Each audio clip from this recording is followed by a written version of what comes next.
این هفته خبر تو خبر داره براتون از اولویت اول عظما در سال 92 که توسط سرتشتک احمدی مقدم اینطور مطرح میشه. ما الان اولویت اولمون انتخابات امنه. نیروی انتظامی هم همه گونه پیشبینی‌های خودش رو در این زمینه انجام داده، اشراف اطلاعاتی، آمادگی عملیاتی، هماهنگی با سایر دستگاه‌های مسئول و من خواهشم اینه که کاندیداها و کسانی که میخوان در معرض رأی مردم قرار بگیرن اینها از ایجاد تنش جدا پرهیز کنن. البته خود این پاسدار گنده‌بک هم میدونه که اگه توی انتخابات اوضاع نظام کیش میشی بشه از هیچ ننه قمری کاری ساخته نیست.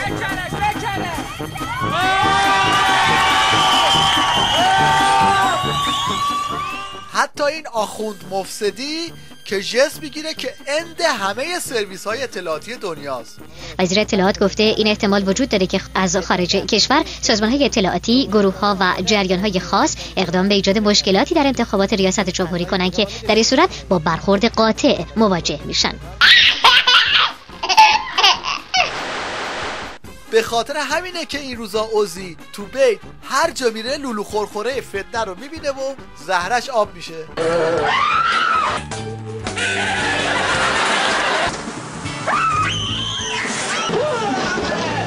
به غیر از این چنگ و دندون نشون دادن ها، یکی دیگه از کارهای سید علی تو آستانه انتخابات فرستادن کشتی با لنگر باز توی خلیج فارسه.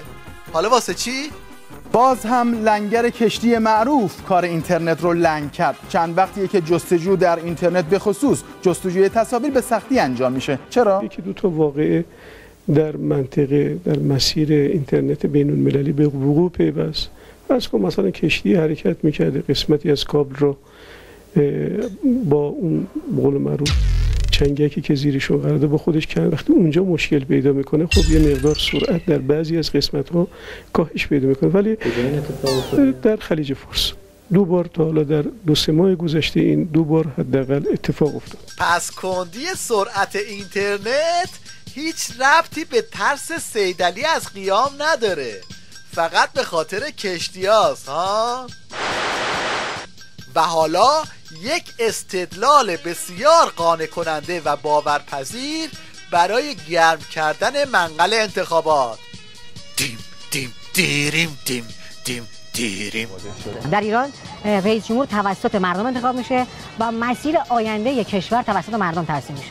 حالا برعکس خیلی از کشورهایی که توش انتخابات اصلا وجود نداره یا خیلی نمایشی برگزار میشه، در جمهوری اسلامی ایران رأی و نظر مردم کاملا تاثیرگذاره و این انتخابات باعث میشه تا پایه‌های نظام استوارتر شه. همه چی حل بود، فقط همین جمله تو مونده بود تا جمهوری اسلامی به بهترین دموکراسی دنیا تبدیل بشه.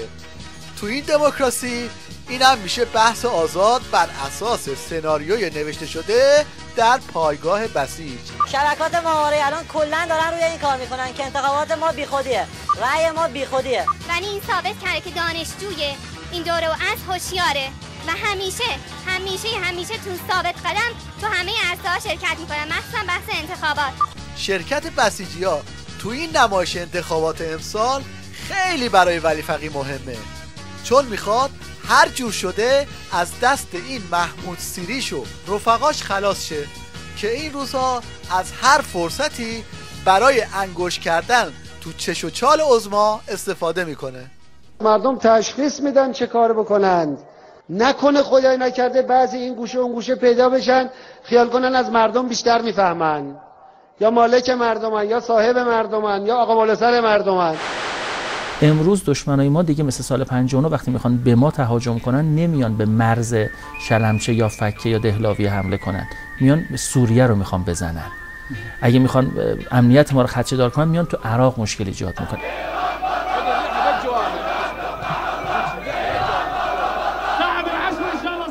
بله، تقریبا 3 هفته پیش بود که سید علی آخوند مفسدی رو با یه مشت دستورالعمل فرستاد عراق تا یه دری روی دیگ جوشان تحولات عراق بذاره که حداقل تا انتخابات سرریز نکنه.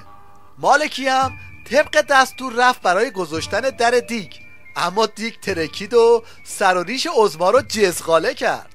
امروز صبح هم ارتش عراق وارد این چادر تحصن کنندگان شد. در ابتدا اقدام به تخلیه نیروهای مردمی کرد و سپس مواجه شد با آتش سنگین نیروهای تحصن کننده و در این درگیری بین 20 تا 50 نفر هم کشته شدند که آمارها در مورد کشته شدگان متفاوت است. جریان‌های مختلفی کمک می‌خوان بکنن به ضربه زدن به آرامش موجود در کشور که توسط دولت نورمالکی در حال ایجاد شدن هست. این هم از آخر و عاقبت محکم کاری دولت مالکی به دست سیدعلی و مفسدی.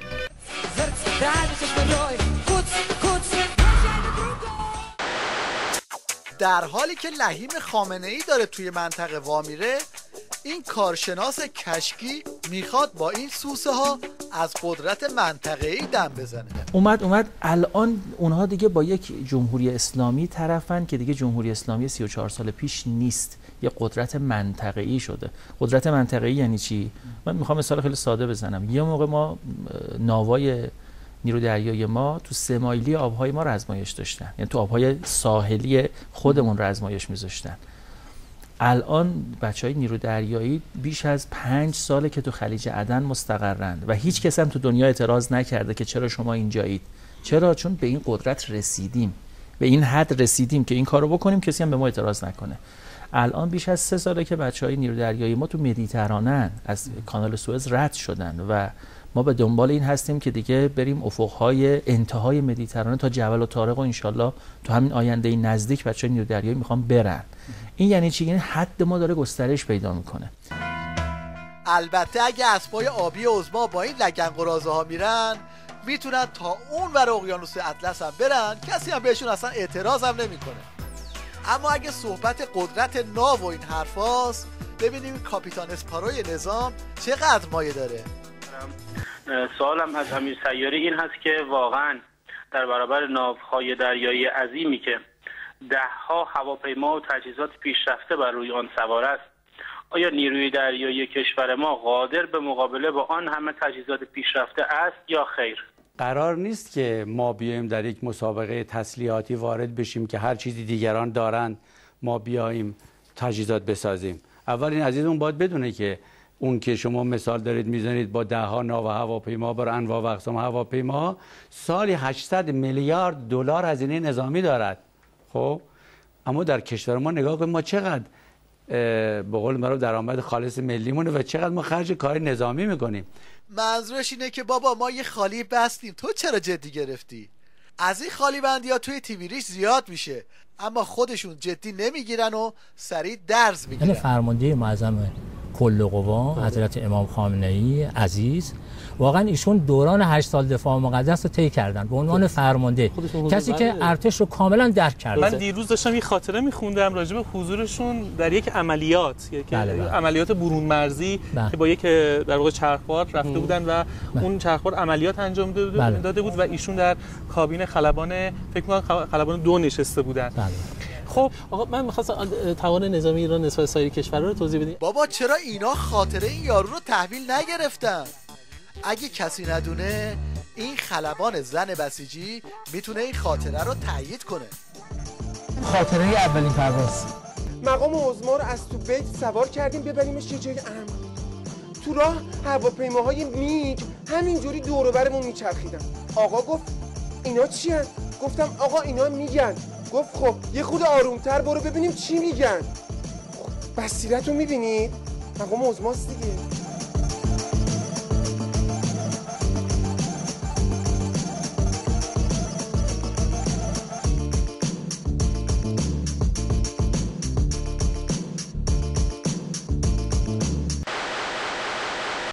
حالا یک راه حل عملی برای اونایی که میخوان تو ایران آزادی بیان داشته باشن. به ما بگن اینو بگو. حالا البته الحمدلله رب العالمین من تا امروز اینو صریح میگم، هیچ وقت نه تو تلویزیون نه تو منبر هیچ کسی از هیچ جایی به من نگفته چیو بگو چیو نگو.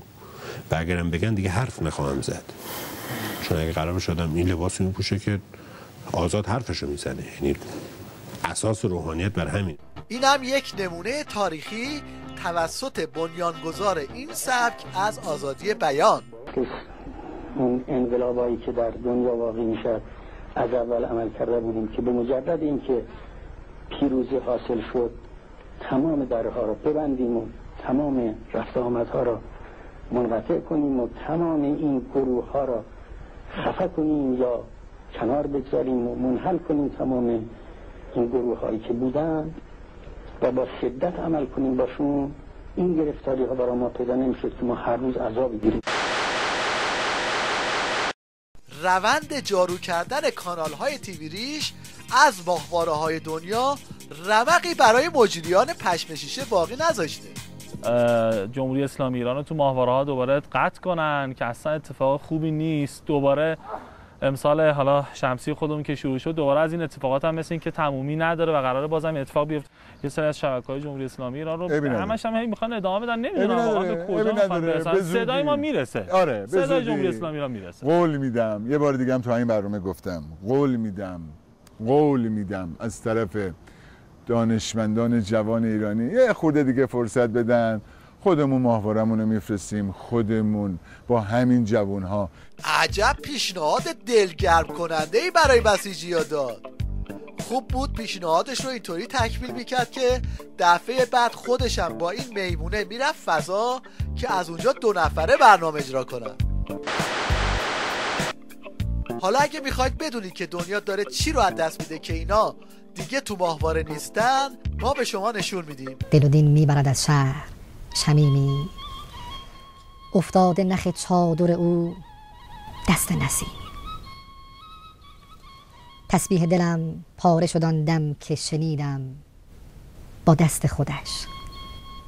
خودش داده اناری به یتیم. ای والله انفاسکم. برای بستن ته تیوی ریش این هفته توجه شما رو به سریالی از گیج‌بازی‌های خبرنویس‌ها و خبرخون‌های تیوی ریش جلب می‌کنیم که زیر فشار وضعیت در و داغون نظام سوتی میدن مثل ریگ.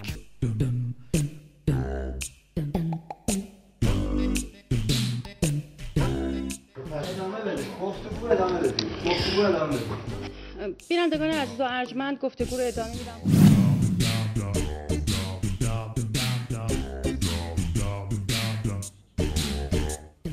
یه مراسم پرماجرا و چند سوال بی جواب.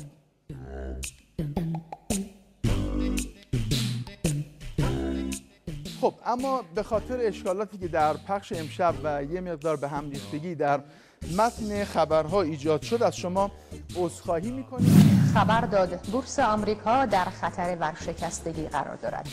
به گزارش این